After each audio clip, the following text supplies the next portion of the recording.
오늘은 요한복음 20장 앞에 부분의 말씀을 가지고 부활 믿음이라는 제목의 말씀으로 함께 나누기 원합니다. 코카콜라의 전성 시기를 이끌었던 회장 로버트 우드러퍼는 자신의 혈관에는 피가 흐르는 것이 아니라 코카콜라가 흐른다고 그렇게 말했었죠. 코카콜라가 자신의 인생의 전부라는 것입니다. 그것이 가장 중요한 힘이라는 뜻이지요. 자다가도 깨어서도 잠꼬대도 코카콜라겠죠. 이와 비슷한 이야기를 전 다저스 감독인 토미 라소다도 말했었는데요. 내 몸을 베면 파란색 피가 나올 것이라고 했습니다. 이 다저스 색깔이 파란색이죠. 그래서 다저스 팬들은 이 말을 인용해서 우리 안에는 푸른색, 파란색 피가 흐르고 있다고 그렇게 말하기도 합니다. 한국 사람들의 혈관에는 무엇이 흐르고 있을까요? 김치? 마늘? 아니면 아이스 아메리카노? 얼죽아라고 하는 속된 말이 있죠. 얼어 죽어도 아이스 아메리카노라고 합니다. 한국 사람들이 참 커피를 좋아하는 것 같습니다. 한국 사람을 한국 사람 되게 하는 것. 한국 사람들의 특징을 보면 머리가 대체로 좋고요. 교육에 대한 열정도 많죠. 또 빨리빨리 무엇인가를 할 수 있는 손기술과 열심과 성실함도 있습니다. 이런 한국 사람을 한국 사람 되게 하는 것은 분명 다른 나라 사람과는 조금 구별되는 어떤 특징이 있겠죠. 그렇다면 우리 기독교와 그리스도인들에게는 어떤 피가 흐르고 있을까요? 기독교를 기독교 되게 하는 것, 다른 종교에는 없는 것이 무엇입니까? 오늘 본문은 그것이 무엇인지 잘 보여주고 있습니다. 그리고 그것은 부활이라고 하는 사건이고 부활의 믿음이라고 말할 수 있을 것입니다. 오늘 읽지 않았지만 20장 1절에 보면 안식 후 첫날 막달라 마리아는 예수님의 무덤을 찾아가서 주님의 시신에 기름을 바르기 원했습니다. 이러한 마리아의 모습은 분명 주님을 사랑하는 모습이고 어떤 선함이 있는 것이고 또 충성된 모습이겠죠. 비록 주님이 돌아가셨지만 그 돌아가신 주님을 사랑하고 선한 행동을 하며 그의 말씀을 따르는 것은 기독교에서 중요한 것입니다. 하지만 그것이 기독교의 핵심은 아니죠. 좋은 교훈을 따르고 그 어떤 지도자들을 따르는 것은 다른 종교에도 있지 않습니까? 오늘 본문에서 제자들과 마리아가 예수님을 떠나지 않고 말씀을 붙잡는 그런 모습을 보여주는 정도가 아니라 부활하신 주님을 만나고 있습니다. 그 부활의 신비가 그들에게 있었던 것이죠. 그것이 기독교를 기독교 되게 하는 신앙의 핵심입니다. 부활신앙. 12절에 보면 마리아는 그 무덤에 갔을 때 예수님의 시신이 있었던 머리 쪽에 천사 하나, 발 쪽에 두 천사를 만나게 되는데요. 두 천사가 이렇게 양쪽에 있는 모습은 마치 구약의 언약궤를 생각나게 합니다. 이렇게 날개를 펴서 함께 있었죠. 여러분, 언약궤가 무엇입니까? 하늘의 임재, 하나님의 임재와 그 신비가 그 왕대심이 이 평범한 이 땅에 함께 한다는 것이 언약궤지요. 그런 하늘의 신비, 그 하늘의 두 천사가 지금 부활과 함께 그들 가운데 있는 것입니다. 흥미로운 것은 14절에서 예수님이 부활하셔서 마리아와 함께 하셨지만 마리아는 그 부활을 잘 깨닫지 못했습니다.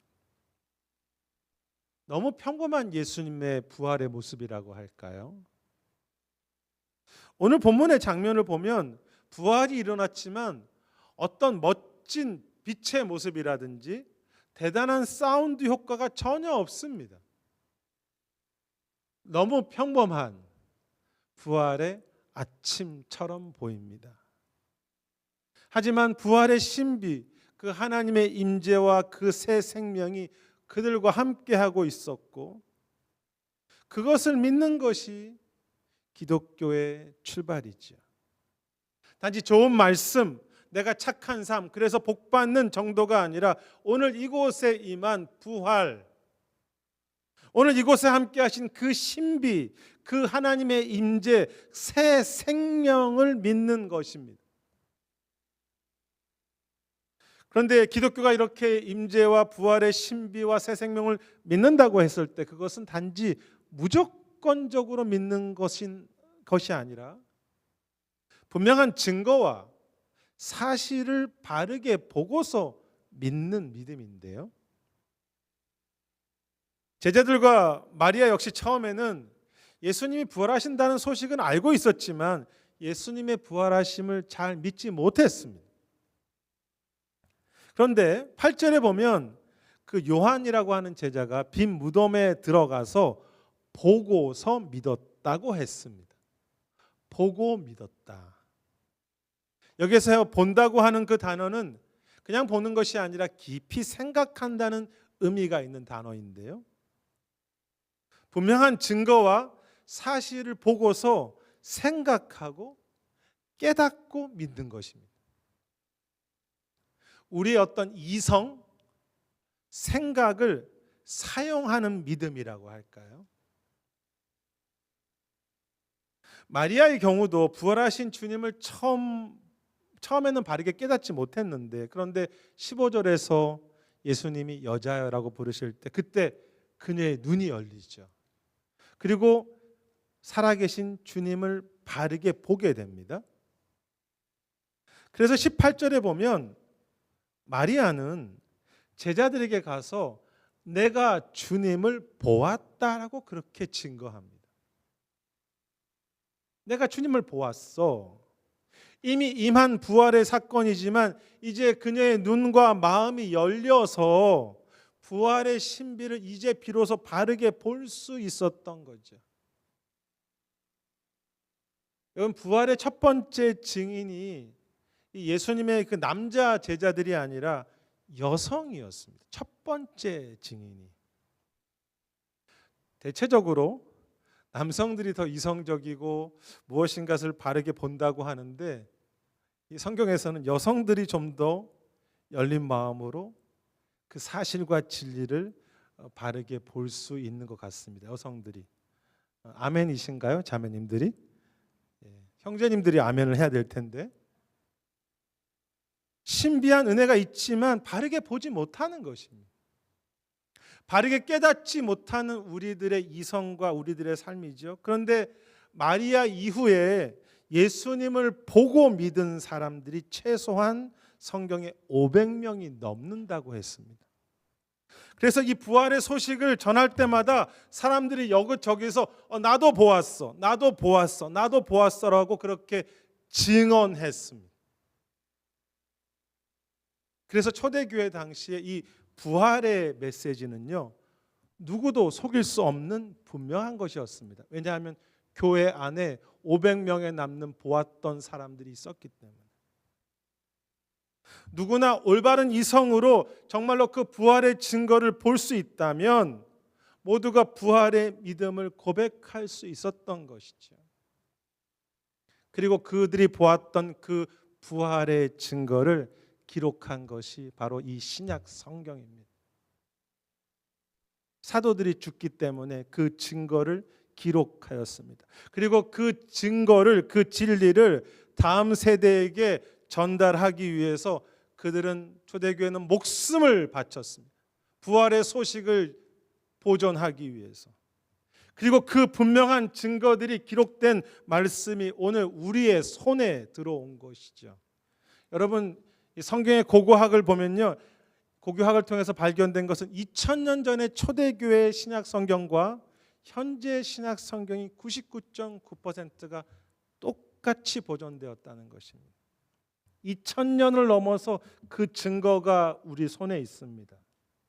그러므로 우리 역시 분명한 부활의 증거를 이 말씀을 통해서 보고서 보면서 믿는 것이지요.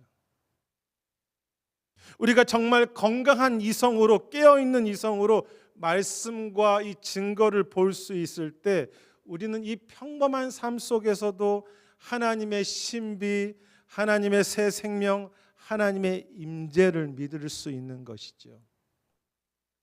이 땅에 들어온 신비를 건강한 이성을 통해서 바르게 보고 믿는 것, 그것이 기독교를 기독교 되게 하는 것입니다.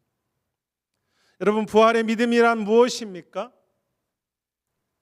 부활의 신비한 증거를 올바른 이성을 사용하여서 열린 마음으로 바르게 보고 믿는 것입니다. 이성을 사용하는 것입니다.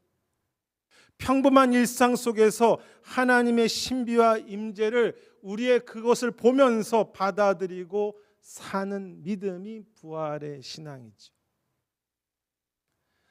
프란시스 셰퍼라고 하는 그 분이 쓴 이성으로부터의 도피라고 하는 아주 유명한 책이 있습니다.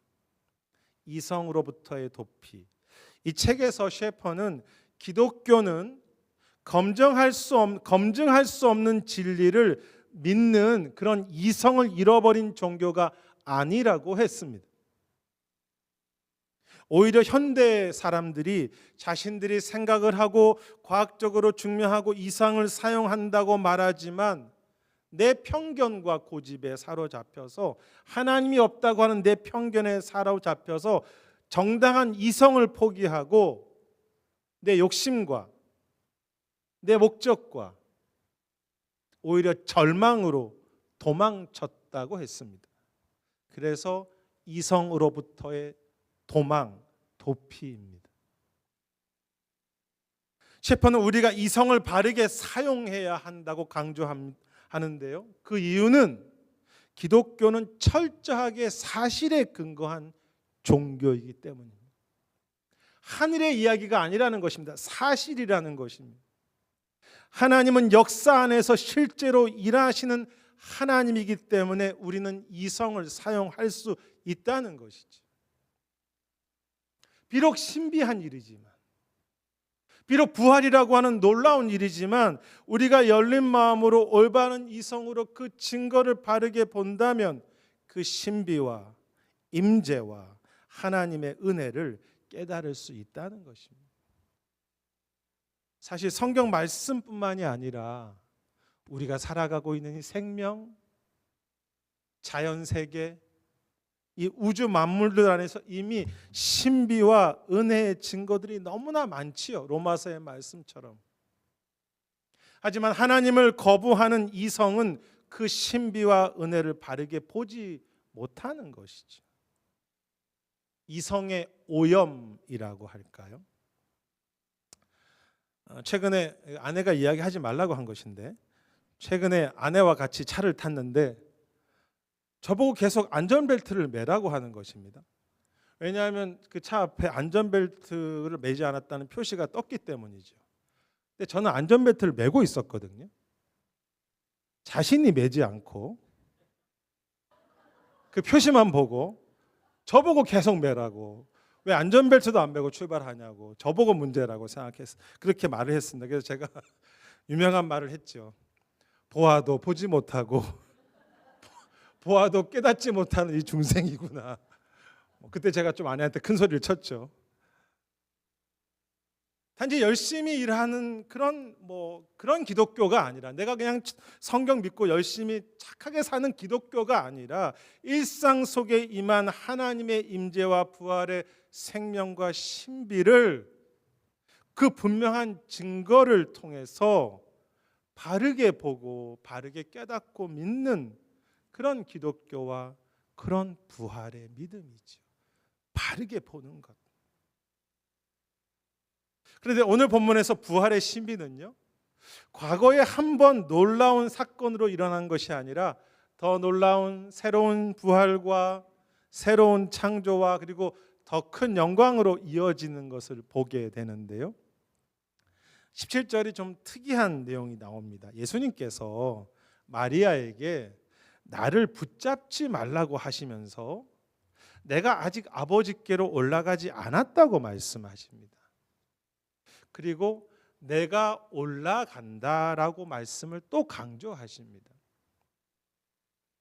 어떻게 보면 좀 이상한 말씀처럼 보입니다.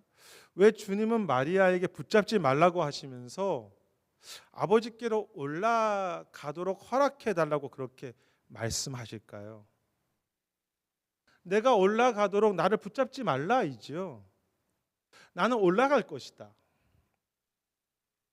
여기에 붙잡는다는 말은 누군가를 꼬집을 정도로 왈칵 꽉 붙잡는다는 의미가 있습니다.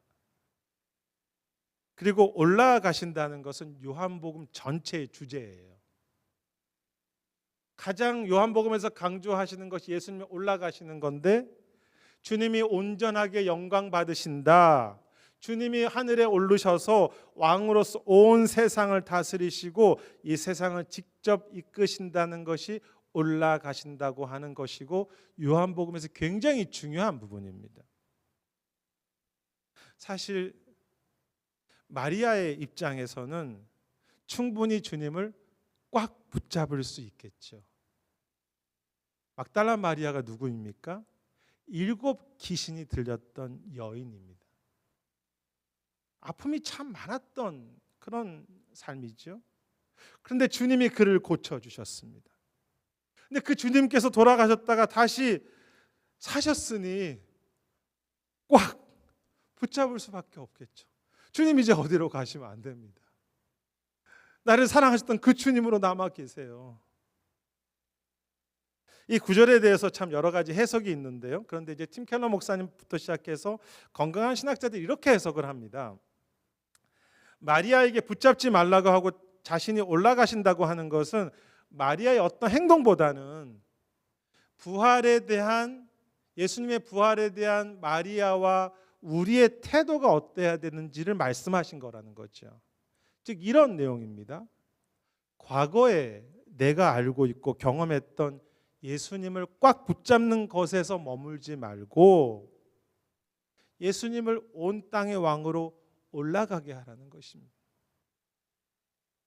그래서 그 올라가신 왕께서, 그 주님께서 마음껏 더 새로운 신비와 창조와 또 더 큰 영광으로 주님이 그 하늘에서 일하게 하라는 뜻이라고 그렇게 해석합니다. 내가 꽉 붙잡는 주님과 신앙과 삶이 아니라 주님이 올라가셔서 마음껏 신비와 역사와 왕되심으로 또 새롭게 일하시는 것을 소망하는 부활 믿음이지요. 그리고 그렇게 올라가심을 인정하는, 그렇게 올라가심을 소망하는 마리아가 어떻게 되었습니까? 18절에 보면 예수님의 부활을 증거한, 앞에서 말씀드렸던 첫 번째 증인 사역자로 마리아가 사용되고 있습니다. 아픔이 있었던 그런 여인이 자신의 과거에서 벗어나서 주님을 증거하는 정말로 존귀하고 귀한 사역자가 되는 것이죠.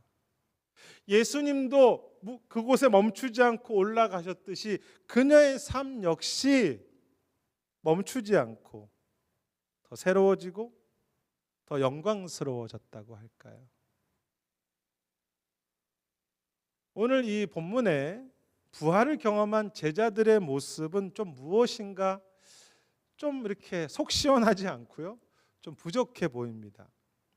빈 무덤을 발견하고 믿음을 갖는데 10절에 보면 제자들이 그냥 집에 들어갔다고 했습니다. 나중에 아시겠지만 제자들이 그냥 고기 잡으러 가죠. 아니, 부활을 경험한 제자들이 그냥 집에 들어갑니다. 물론 그 집이라는 것이 형제들이 함께 했던 집이겠지만 부활을 보고 믿었는데 너무 초라해 보이고 부족한 모습들을 보여주고 있습니다. 그런데 그 부활의 믿음이 그들 안에서 다시 새롭게 일하기 시작합니다.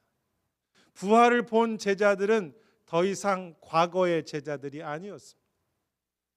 주님은 계속 그들을 새롭게 하셔서 세상을 이기는 세상이 감당하지 못하는 그런 믿음으로 그들을 만들어 주셨죠. 그리고 그들이 가는 곳마다 부활 생명이, 여기도 부활의 사건, 여기도 부활의 생명이 마음껏 드러나도록 주님께서 그들을 사용하셨습니다. 약한 여인과 오합지졸의 제자들을 통해서 로마 전체가 하나님을 알게 되죠. 많은 사람들이 부활의 생명을 믿도록 하셨습니다. 그들은 처음에는 부족했지만 더 강력한 부활의 믿음을 점점 가지게 하셨고요. 나중에는 자신들의 목숨까지도 버리는 순교의 자리에 이르도록 주님이 그 부활의 생명으로 그들에게 마음껏 일하신 거죠. 그것이 부활 신앙의 힘이고 부활 신앙의 열매입니다. 이러한 새로운 부활의 은혜는 우리도 마찬가지죠. 과거에 머물지 않고 주님이 마음껏 올라가셨듯이 우리도 마음껏 신비하게 더 성숙해지고 더 자유하고 더 존귀하게 하시는 그런 은혜, 그런 부활의 신비가 우리 안에 계속 역사하는 거죠. 여러분, 부활의 믿음이란 또 무엇입니까? 삶이나 어떤 것을 내가 다 통제하는 것이 아니라, 내가 꽉 붙잡는 것이 아니라 주님이 왕으로서 올라가셔서 새로운 부활의 신비와 역사를 마음껏 이루실 수 있는 것을 믿는 거죠. 내가 알고 있는 예수님이 아니라 왕 되신 주님. 그리고 그 가운데 우리도 주님과 함께 자유하며 영화롭게 하실 것을 믿는 것입니다. 내가 꽉 붙잡지 않고 주님께서 마음껏 올라가게 하시는 믿음. 유진 피터스의 부활이라고 하는 책에 보면 부활 신앙에 대해 설명하는데요. 부활 신앙은 삶이나 무엇이든지 내가 통제할 수 없다는 것을 인정하는 것이라고 강조합니다. 사실 하나님이 여기 계신데 내가 어떻게 내 삶을 다 통제할 수 있습니까? 오히려 그 임재, 그 신비, 그 일하심 앞에서 우리는 엎드리고 감사하고 그 부활의 은혜를 놀라하며 기도할 뿐이라고 이야기했습니다.